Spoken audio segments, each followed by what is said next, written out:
Incredibles.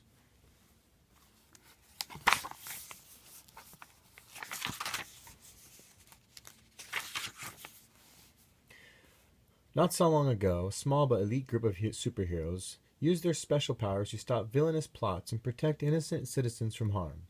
They were the Supers. Among them were Frozone, Gazerbeam, and Elastigirl. But one of the Supers stood out from the rest. His name was Mr. Incredible. He was known the best, the most popular hero in the city, and he always insisted on working alone. One day, Buddy, Mr. Incredible's #1 fan, showed up at a bank robbery wearing a pair of rocket boots to help him fly.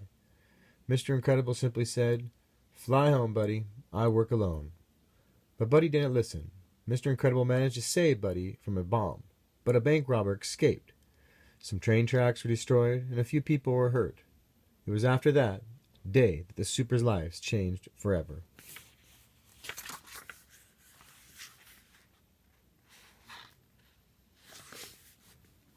People started to think Supers did more harm than good. The government decided that Supers should no longer be allowed to use their powers. So, Mr. Incredible and his new bride, Elastigirl, became known as Bob and Helen Parr to the rest of the world. Years passed, and the Parrs had 3 children. They tried to live lives as ordinary a family, but their 2 oldest children, Violet and Dash, had superpowers. Only the baby Jack seemed normal. Like their parents, the kids were allowed to use their powers in public. Were not allowed. Home was different. Dash used his superpowers to annoy V, who would become invisible and fight back with force fields. Their parents had to use their superpowers to break up the fights. Ordinary life was hard for everyone, especially Bob. Bob missed being a super, so he and his friend Lucius, the former Frozone, began to fight crime and help people in secret. One night, as the 2 friends were rescuing people from a burning building, someone was watching them. A mysterious woman named Mirage followed Bob and Lucius and then told her boss about them. Mr. Incredible was just the person Mirage and her boss had been looking for.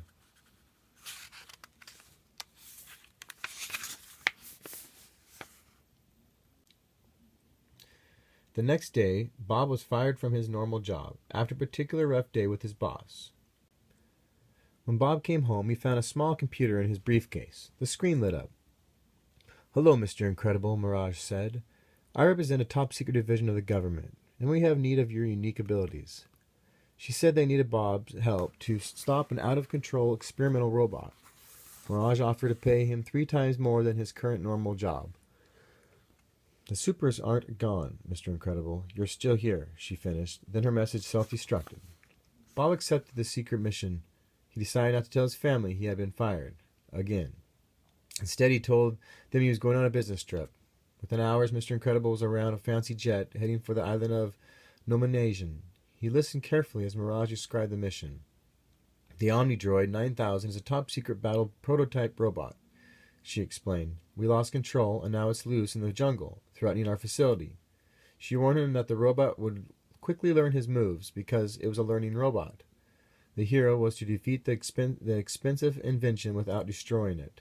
"Shut it down, do it quickly, don't destroy it," Mr. Incredible summed it up. He was finally going to be a real super again. Of course, it had been a long time since Mr. Incredible had battled an out-of-control robot. It didn't help that he was not in super shape. Wham! Bam! Still, as Mirage and her boss watched on the video screen with their headquarters, Mr. Incredible was eventually able to trick the robot and shut it down.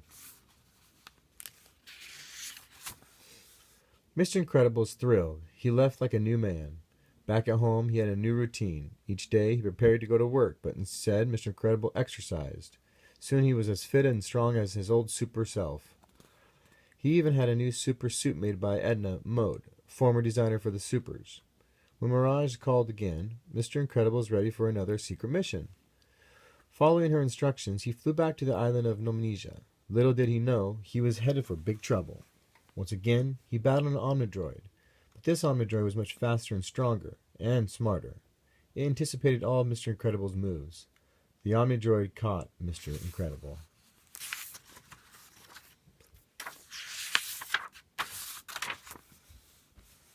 Suddenly, Mr. Incredible heard a wild laugh. It's bigger, it's badder, it's finally ready, yelled the wild-haired man who jetted down to face the captured super. Buddy? Asked Mr. Incredible. My name is not Buddy, and it's not Incrediboy either, shrieked the bitter grown-up Buddy. All I wanted to do was help you, but I learned an important lesson. You can't count on anyone. Now I have a weapon that only I can defeat, he added, adding evilly, I am Synodrome. Synodrome tossed Mr. Incredible over a cliff, and he landed in the river below. Then Synodrome tossed a bomb into the water to get rid of the super for good.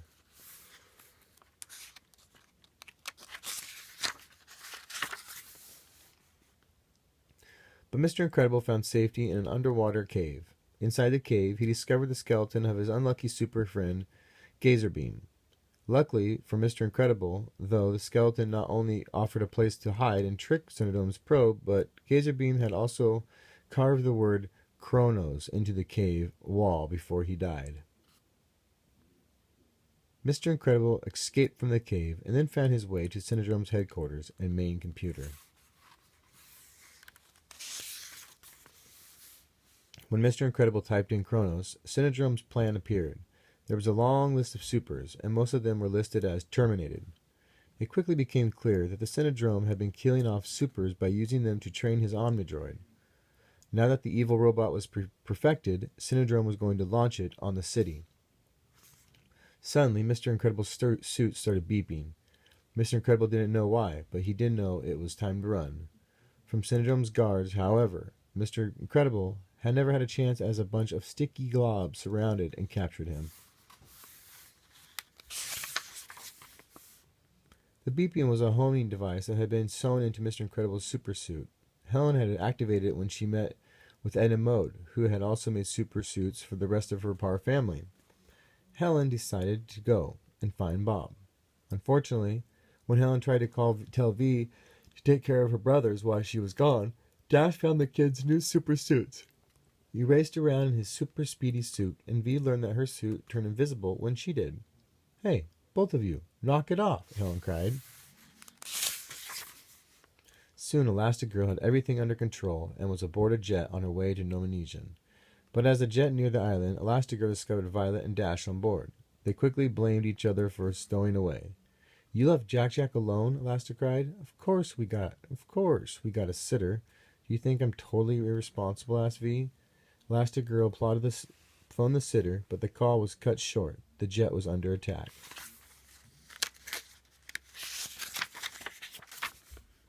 After watching from headquarters, Mirage announced Target was destroyed. Mr. Incredible knew his family was on the jet and was devastated. Synodrome sneered. You'll get over it. I seem to recall that you prefer to work alone. But Synodrome had underestimated Elastigirl. She had made herself into a parachute and landed with the children safely in the ocean. Then Elastigirl had shaped herself into a boat. Using Dash's super fast legs as a motor, the super family raced toward the island to rescue Mr. Incredible. When they made it to shore, Elastigirl found a cave where V and Dash could hide. Elastigirl handed the children masks and said, Put these on. If anything goes wrong, use your powers. Then Elastigirl left to break into Synodrome's headquarters and rescue her husband. Soon after, V and Dash were forced out of the cave by a giant fireball. It turned out to be a rocket exhaust for Synodrome's Dash. Dash and V watched as the Omnidroid rocketed into the night sky and headed towards the city. The next morning, Dash spotted what he thought was a bird talking. It was one of Synodrome's security alerts.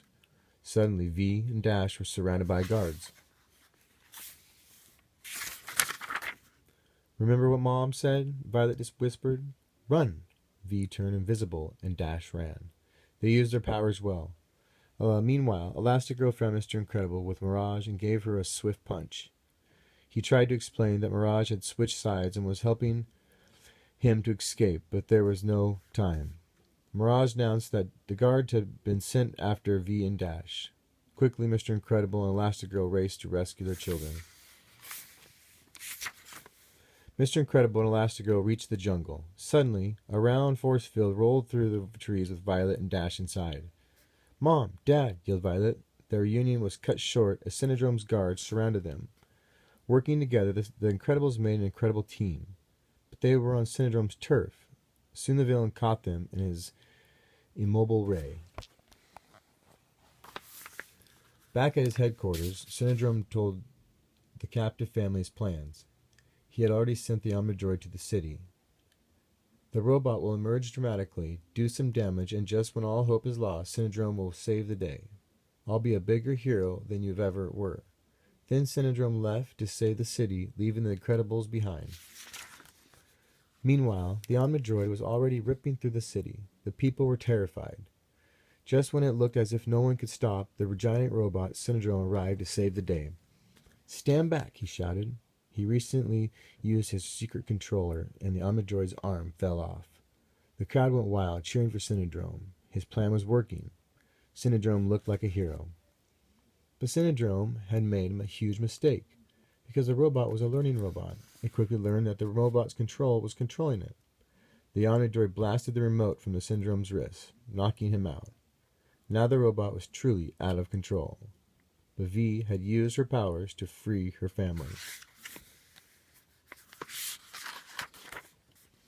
And now the Incredibles were racing back to the city on the Synodrome's rockets. When they arrived, Mr. Incredible told his family he was going after the Omnidroid alone. At first, Elastigirl was upset, but then Blob blurted out, "I can't lose you again. I'm not strong enough." Surprised and touched by her husband's feelings, Elastigirl replied gently, "If we work together, we won't have to be." So the Incredible family combined their superpowers once again. With help from their friend Frozone, they were able to trick the Omnidroid. Mr. Incredible grabbed one of the detached arms and pointed at the robot. Elastigirl pushed the correct button on the remote, and the arm rocketed into the robot. The Omnidroid fell over and exploded. The Supers had won. They had destroyed the Omnidroid. The crowd cheered. But the Incredible family's problems weren't over. Synodrome wanted revenge. When the pairs arrived home, they found Synodrome kidnapping Jack Jack. The Incredible family sprang into action as Synodrome blasted up into his jet. Fortunately, it turned out that Jack Jack had powers. He had turned into a monster. Frightened, Synodrome dropped the baby in midair. Mr. Incredible threw Elastigirl, who quickly caught Jack Jack. And when she turned herself into a parachute, mother and son floated down. Synodrome wasn't so lucky. His cape got tangled in the jet's turbine, causing the plane to explode. The Incredibles had seen Synodrome for the last time. But if it was not the last time the Incredibles would face danger, from now on, they wouldn't have to hide their powers, at least not all the time. They were really a super family. The end. Incredibles.